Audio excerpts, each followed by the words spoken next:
Hello, everybody, and welcome. I actually just wanted to quickly go over this article as well as play a short video by Joe Scarborough and Mika Brzezinski. Let's just quickly get into this article. So, Morning Joe co hosts agree to restart communications with Trump after long standing criticisms. Obviously, we are pretty, or maybe some of us might not be too aware, but Morning Joe and Mika Brzezinski have had this long feud with essentially, just Republicans. It's a, blue versus red, but particularly with Trump. I mean, they've been at the forefronts, kind of like with Joy and Reed, about talking about how Trump is an existential threat and, calling him, all of these fascists and he's going to be doing this and that. So let me just kind of go over this article. Morning Joe co-hosts Joe Scarborough and Mika Brzezinski have agreed to restart communications with Donald Trump after a long-standing feud with the president-elect, but insists they would not normalize him. I don't know what that means, but when you usually speak to someone, you are establishing some sort of normality. The pair among the most vocal cable news critics of Trump during the 2024 election campaign revealed they sat down with the incoming president at his Mar-a-Lago, Florida estate on Friday to have a clear the air talks. It was the first face-to-face meeting in 7 years. Trump had a friendly relationship with Scarborough and Brzezinski, who are married, during the early days of his first presidential run. But their growing criticism ultimately led to a big falling out. The enmity continued into the latter days of his election cycle when Trump branded Scarborough, a former Republican congressman, a sick puppy after he said the GOP candidate would seek retribution against his show if he returns to the White House. The MSNBC morning show is hugely influential in political circles, I guess so, with President Joe Biden said to be one of its most loyal viewers. Actually, that is true. In prepared monologue on their Monday show, Brzezinski explained they decided to reach out to Trump's team to see if he could have the opportunity to speak with the president-elect after being dismayed by his cabinet picks. She continued on Friday. We were given the opportunity to do just that. Joe and I went to the Mar-a-Lago to meet personally with President-elect Trump. It was the first time we had done so in 7 years. So let me just play this briefly. Over the past week, Joe and I have heard from so many people, from political leaders to regular citizens, deeply dismayed by several of President-elect Trump's cabinet selections, and they are scared. Last Thursday, we expressed our own concerns on this broadcast and even said we would appreciate the opportunity to speak with the president-elect himself. On Friday, we were given the opportunity to do just that.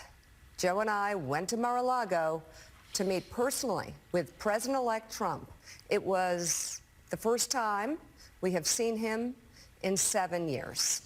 Now, we talked about a lot of issues, including abortion, mass deportation, threats of political retribution against political opponents, and media outlets. We talked about that a good bit. And it's going to come as no surprise to anybody who watches this show, has watched it over the past year or over the past decade, that we didn't see eye to eye on a lot of issues, and we told him so. What we did agree on. The part that actually really gets me is that obviously they are part of the MSNBC circle, which, they take everything from a left point of view, but literally their colleague, Joy Reid, as well as them too, have been, shouting that this man is a threat to democracy. He's just some crazy fascist.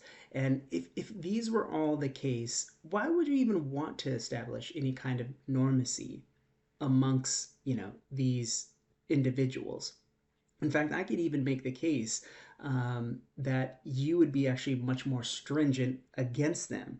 I mean, so it's funny how, Trump was a threat to democracy until he wasn't, right?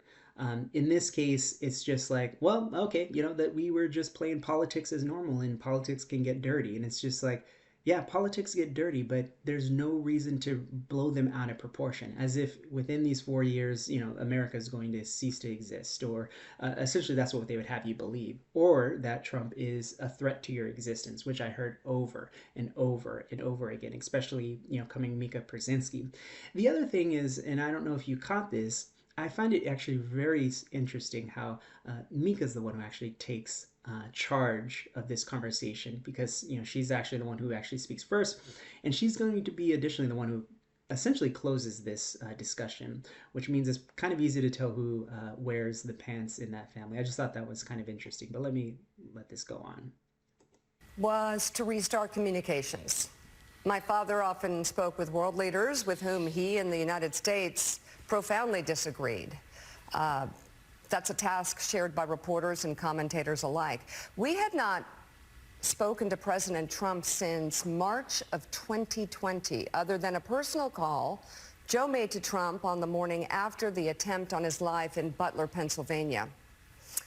In this Actually, let me stop it there. So they state that they haven't spoke to him since 2020. Well, if you haven't spoke to him for that long, then how would you know that he's a threat to democracy then versus on what you're hearing through third-party sources or secondary sources? So just that in itself, it's actually kind of hilarious how they're trying to have it both ways, where they're trying to pretend like they never really said that he's a threat to democracy, but at the same time, they're not trying to normalize him. And it's just like, I don't even know what they're trying to get across here, but people are dunking on them left and right on social media. So I think that this just further accentuates that point. This meeting, President Trump was cheerful, he was upbeat, he seemed interested in finding common ground with Democrats on some of the most divisive issues. And for those asking why we would go speak to the president-elect during such fraught times, especially between us, I guess I would ask back, why wouldn't we? 5 years. Maybe you should tell that to your colleague Joy Reid. Yeah, why wouldn't you? Especially if they're your family members, or especially if these are people who you live with and interact with every day. They're your neighbors. They're your colleagues at work. This is literally like essentially half the country, and so it was always just a clown show that they would even suggest that, oh yeah, you should just ignore these people and pretend like they don't exist. What?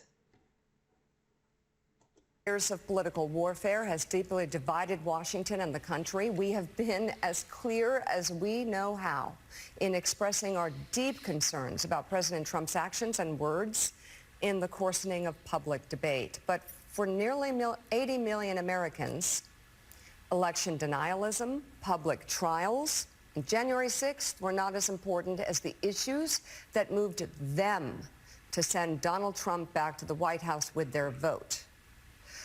Joe and I realize it's time to do something different, and that starts with not only talking about Donald Trump, but also talking with him.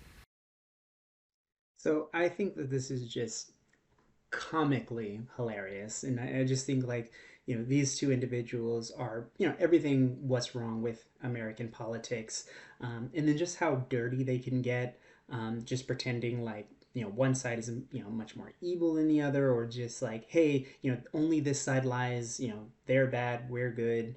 And it's just such gutter politics in which they engage in, as like a morning news channel, which is comical to say the least. But I am actually kind of curious what everyone else thinks. Yeah, let me know. Like and subscribe. Just curious to hear what everyone else thinks.